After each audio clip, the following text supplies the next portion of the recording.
자, 좀 중요한 단어들은 좀 정리할게요. 네, 첫 번째부터 아주 중요한 단어 나옵니다. 네. 자, 무슨 뜻이죠? 실효성이란 뜻이에요. 실제인 뜻입니다. 네. 그러니까 약간 뭐 허세, 허원, 겉보기가 아니라 진짜. 알겠죠? 네. 실무에 쓸 수 있는 정말 실질적인, 이해되시죠? 네. 자, 실질적이고 효과적인 바디 랭귀지. 무려 이렇게 긍정어를 썼기 때문에 쌤한테 독해 배운 애들은 알죠? 항상 어떤 중심 토픽에 대해서 이게 긍정의 개념인지 부정의 개념인지 정도는 어느 정도 생각하면서 가야 돼. 작가는 무조건 블랙 앤 화이트야. 어떤 중심 소재에 관련돼서 찬성하거나 반대하거나 둘 중에 무조건 하나예요. 알겠니? 그러면 자, 여기서 뭐다? 바디랭귀지를 매우 작가는 긍정으로 바라보고 있네요. 됐지? 아시겠죠? 네. 자, 쌤, 근데 이거 잘 봐. 그래서 단어가 은근히 중요해, 얘들아. 쌤, 근데 만약에 중간 부분에 but, however, yet 같은 게 나오면 그러면 이거 되게 좋았다고 했다가 그러나 그럼 이제 나쁘다라고도 나올 수 있지 않을까요? 최소한 이 지문에서 그럴 가능성이 있을까 없을까? 없어, 얘들아. 왜? 어떤 중심 소재가 원래는 좋았는데 그러나 지금은 별로입니다. 이렇게 표현할 수도 있겠지만 그러면 일상초 이런 좋은 단어를 안 써. 알겠어요? 이해되시죠? 이건 너무나도 긍정적인 단어야. 알겠니? 됐지? 그래서 플로가 바뀔 일은 없어. 자, 그래서 너무나 실용성 있고 효율적인 바디랭귀지가 뭐 이상의 역할을 한다? 개인 신호에 합계 그 이상을 한대. 이거보다 훨씬 더 얘가 더 상위 개념이구나. 네. 됐죠? 그리고 자, 잘 들으세요? 잘 들으세요? 사실 독해력이 진짜 최정점에 이르면 뭐 이걸 먼저 보고 푸나 저걸 먼저 보고 푸나 사실 큰 의미 없어. 어떻게 풀어도 맞을 테니까. 반대로 독해력이 딸릴 때는 이거 보고 푸나 저거 풀어보나 어차피 틀리겠지만 독해력을 내가 늘려가는 과정에서는 문제를 좀 맞추는 맛이 있기는 해야 돼. 왜냐면 그래야 약간 자신감이 생기거든. 맨날 막 10문제 풀었는데 막 2개 맞으면 하기가 싫어져. 지금 이해되세요? 그래서 대입 파악 라인 앞쪽에 뭐 주제, 목적, 분위기, 심경, 요지, 함축 의미 추론은 첫 문장이 중요하기 때문에 첫 문장을 해석을 해보시고 바로 선지를 가서 정답을 고르라는 게 아니라 선지를 가볍게 보는 게 조금 도움돼요. 이게 뭐 앞으로 이런 얘기를 하겠구나. 지금 이해되세요? 그러니까 그러면 완전 삼천포로 빠지거나 완전 삽질할 가능성은 없어. 가끔 애들 해석 막 잘못하면 완전 딴 데로 가거든. 근데 최소한 그럴 일은 없어야 되니까 요렇게 가볍게 쭈르르르르르 이렇게 좀 보시면 돼요. 이해되시죠? 됐지? 알겠니? 네. 자, 그래서 이게 결국에 뭐 이런 것 중에 정답이겠구나라고 어느 정도 약간 인지하시고 보시면 됩니다. 자, 사람들은 이러한 메모리나 사전을 통해서 그치? 네. 메모리나 사전을 통해서는 그들은 뭐를 보지 못한다? 커다란 그림을 보지 못한다. 이 커다란 그림은 사회적인 인지를 위해 필요한 것임에도 불구하고 되셨죠? 네. 그러면 아까 분명히 바디랭귀지가 훨씬 더 효율적이라고 그랬어. 뭐보다는 인디비주얼 시그널보다는. 근데 얘는 큰 그림을 못 본대. 이런 게 재진술이죠. 그럼 인디비주얼 시그널은 뭐야? 이런 게 인디비주얼 시그널이야. 알겠지? 됐지? 요런 게 이제 만약에 빈칸 추론 문제로 나왔으면 완벽한 대립구조겠죠. 됐지? 네. 그래서 원래 알고 있는 단어의 표현, 사전을 통한 알고 있는 단어의 표현은 큰 그림을 보지가 못합니다. 사회적인 인지를 할 수가 없다. 그러면 대신에 그들은 어떤 사람들을 어떤 거 팔을 꼬고 있다는 사람들을 봤을 때, 팔을 꼬고 있는 사람들을 봤을 때 생각합니다. 걔 좀 빡쳤나 봐. 됐지? 또 스마일한 사람들을 보고 생각합니다. 쟤 되게 행복한가 봐. 그렇다면 반대로 얘는 뭐겠어? 그렇지. instead 대신에니까 여기서부터 무슨 내용이야? 그래 바디 랭귀지죠. 그치?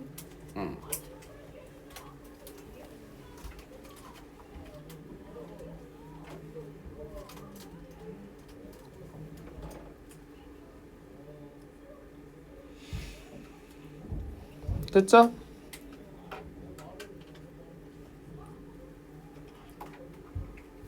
그러면 뭔가 바디 랭귀지를 효율적으로 표현하라는 거예요. 맞지? 그럼 여기서 네거티브 플로우는 뭐야? 그래, 딕셔너리는 네거티브 플로우겠죠. 이렇게 좀 체계적으로 할 줄 알아야 돼. 이건 긍정, 이건 부정. 이거 하면 큰 그림 못 봐. 이게 굉장히 어센틱해. 됐니? 네. 그래서 그들은 핸드쉐이크를 통해서 누가 더 강한지 나타내기도 합니다. 이해되시죠? 그런데 바디 랭귀지를 사용하는 거에 있어서 이런 사전적인 개념을 읽는다는 것은 마치 뭐를 똑같아? 그렇지, 프랑스 사전을 읽는 거와 마찬가지야. 그럼 집중해. 어느 정도 내용은 알겠지? 바디랭귀지 하는 게 좋다는 거야, 나쁘다는 거야? 좋다는 거지. 그냥 사전적인 의미로 말하는 게 좋다는 거야, 나쁘다는 거야? 나쁘다는 거지, 맞지? 그런데 여기는 지금 to speak French, 즉 프랑스 사전을 그대로 읽어서 말하는 거랑 똑같대. 그렇다면 밑줄은 옐로 컬러야, 그린 컬러야? 밑줄은 옐로 컬러야, 그린 컬러야? 이거 하면 이거랑 똑같대잖아. 근데 이게 긍정이야, 부정이야? 부정이잖아. 그치? 이거 사전이잖아. 그러니까 얘는 무슨 컬러야? 옐로 컬러죠. 그치?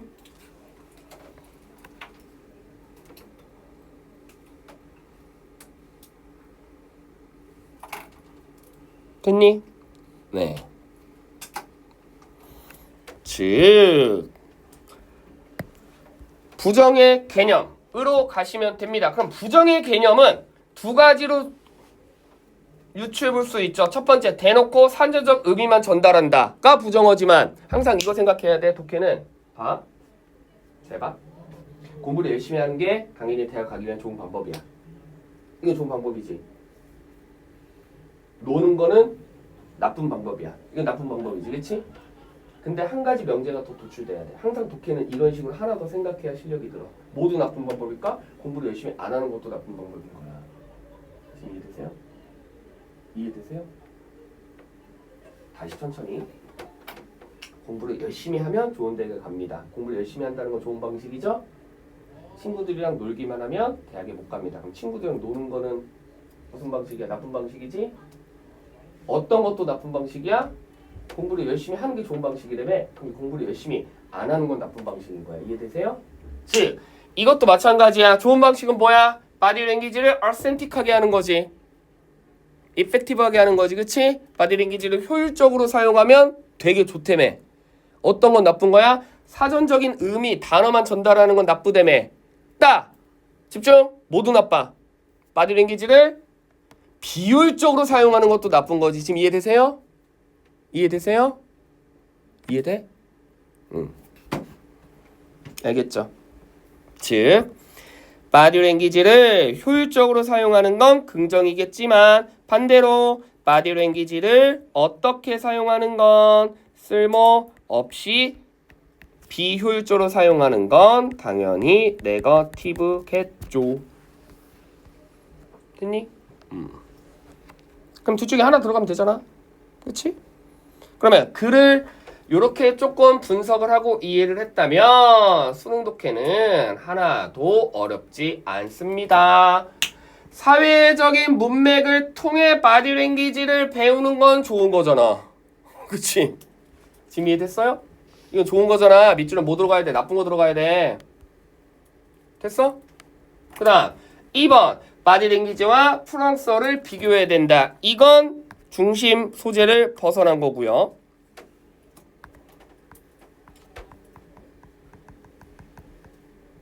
됐죠? 자, 바디랭귀지는 전문가의 도움을 받아야 됩니다. 전혀 중심 소재 벗어난 거고요. 자, 사회적인 문맥을 이해하지 않는다면 네거티브죠.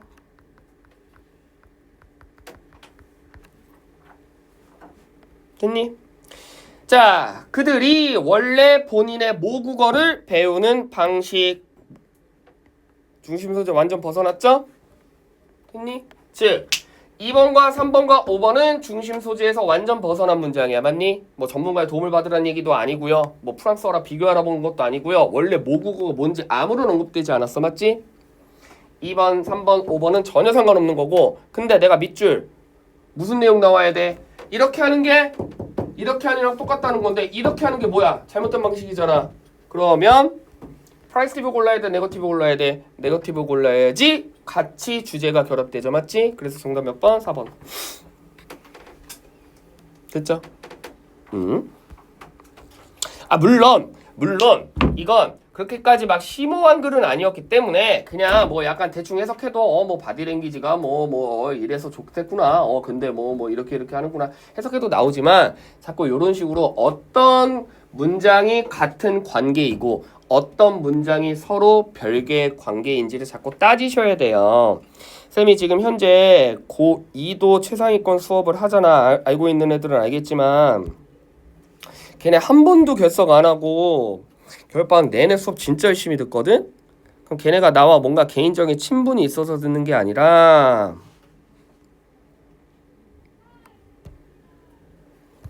이런 식으로 뭔가 자꾸 체계적으로 내가 수업을 하니까 걔네가 자꾸 체계적으로 따라해 보니까 문제가 맞춰지거든. 그래서 그런 거예요. 알겠습니까?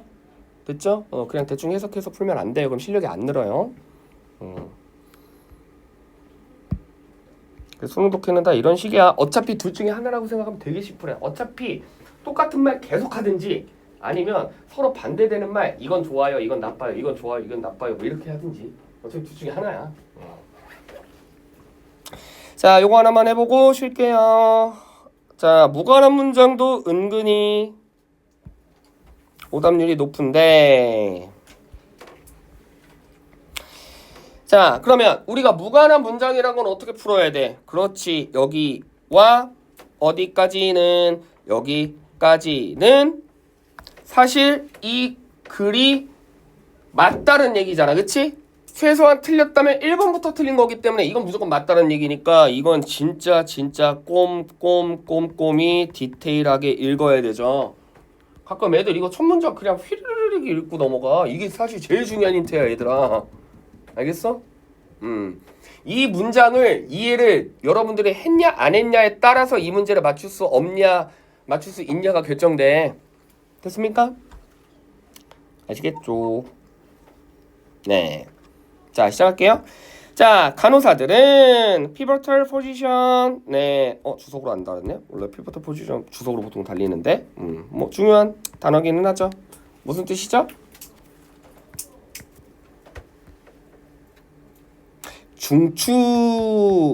중추라는 말 들어봤죠? 넌 참 이 단체에서 참 중추가 될 거야. 뭐죠? 핵심. 아시겠죠? 핵심 포인트. 꼭 필요한 존재. 성경에서의 김영태의 존재. 중추적인 존재. 팀장 7년째 하고 있어. 그렇죠? 대표님이 나한테 뭐라고 하냐면 그 성경원 대표님이 약간 독재라고 하고 권력을 막 휘두른다고. 네, 권력 쥐뿔도 없어요. 맨날 강사들끼리 막 회식하면 나는 다 나중에 다 집에 잘 들어갔는지 다 택시까지 다 확인하고 나 혼자 이제 드디어 힘들어가지고 집에 막 터벅터벅 가고 있어요. 불쌍해. 팀장이랍시고 뭐 받는 거 쥐뿔 하나도 없고요. 자, 그래서 자 간호사 분들은 아주 중추적이 핵심이야. 아주 꼭 필요하신 분들이라는 거죠. 어디에? 멘탈 헬스 케어에. 됐니? 그러면 뿐만 아니라 이 간호사 분들은 당연히 아주 핵심적인 중요한 사람들이기 때문에 어디에 근무를 하셔? 중심에서 근무를 하십니다. 뭐 하는 것 중에 의사소통의 체계 중에서도 중심에 있어. 왜냐면 자, 그들이 환자하고도 긴밀한 관계를 맺고 있으며 벌써 또한 누구하고도 다른 병원의 전문직들과도 깊은 관계를 맺고 있다는 거지. 그래서 간호사분들이 중요하다는 거지. 그치? 환자하고도 깊은 관계를 맺고 있고 의사하고도 깊은 관계를 맺고 있다라는 거잖아. 맞니? 네. 그럼 여기까지 지금 중심 소재가 누구 얘기하는 거예요? 간호사분들은 너무나 필요하신 분들입니다. 되셨죠? 자, 그래서 이러한 간호사분들의 핵심적인 필요성 때문에 당연히 간호사분들이 중요한 역할을 합니다. 서로 의사소통 체계에서 1번 당연히 정답 아니죠. 당연히 맞는 말이잖아. 그치? 간호사의 중추적인 포지션에 관련돼서 그대로 재진술로 꽂았죠. 그쵸? 그 다음 그들은 또한 어떤 중립적인 역할을 한다? 누구 사이에? 의사들 사이와 환자들 사이에서 중립적인 역할을 합니다. 아까 뭐라고 했어?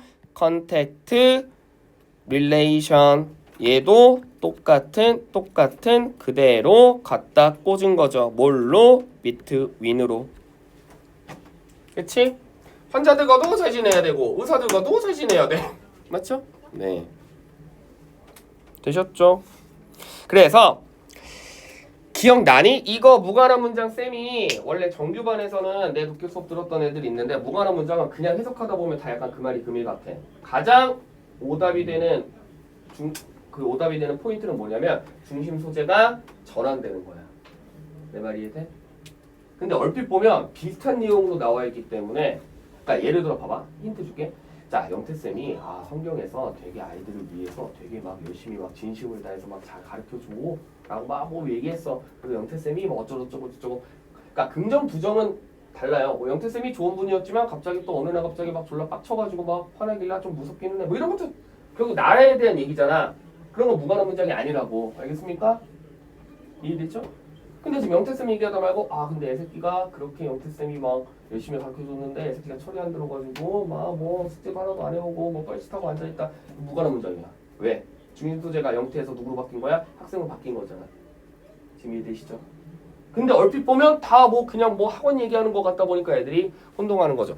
즉 무관한 문장은 중심 소재가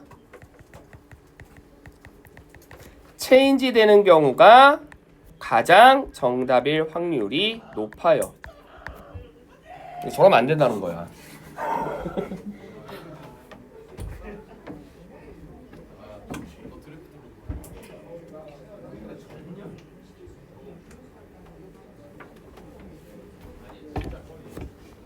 됐죠? 네. 자, 그러면 여기까지 중심 소재가 누구였어? 간호사. 그치? 간호사 역할이었지? 그런데 3번 보시면 이제는 누구로 중심 소재가 바뀌었어? 닥터로 중심 소재가 바뀌었지. 여기서 말하는 닥터는 무슨 소재였을 뿐이야? 간호사의 중심적인 간호사가 중요한 역할을 한다라는 거에 관련된 부가적인 요소였을 뿐이에요. 알겠습니까? 이해되죠? 즉 간호사에서 중심 소재가 누구로 바뀌었다? 의사들로 바뀌었죠. 정답 몇 번? 3번. 그치? 근데 얼핏 해석하면 지금 다 무슨 얘기하고 있는 거야? 병원 얘기하고 있는 거잖아. 그러니까 병원 얘기하니까 뭐 간호사는 뭐 환자랑도 잘 지내야 되고 뭐 의사들이랑도 뭐 잘 지내야 되는데 그렇지 뭐 멘탈 헬스케어라고 나왔잖아. 그렇지 여기 의사들도 당연히 뭐 프라이버시를 환자의 프라이버시를 뭐 보호를 해줘야 되고 그렇지 의사가 막 아무 데나 막 비밀을 누설하면 안 되겠지라고 막 상상을 한다고 아이들이. 알겠어? 독해는 얘들아 상상하면 안 돼. 나와 있는 표현 가지고 추론을 하는 거야. 알겠지? 중심 소재가 누구에서 누구로 바뀌었어? 간호사에서 의사로 바뀐 거야. 알겠지? 의사가 어떤 행동을 하든 상관없어. 그건 중요한 게 아니에요. 이해되시죠? 그래서 무관한 문장 이렇게 풀면 되게 간단하게 해결이 된다라는 거. 아시겠죠? 되셨죠? 오케이. 자, 여기까지 했고요. 자, 마지막으로 한 번만 더 쉬고 그 다음에 우리 이제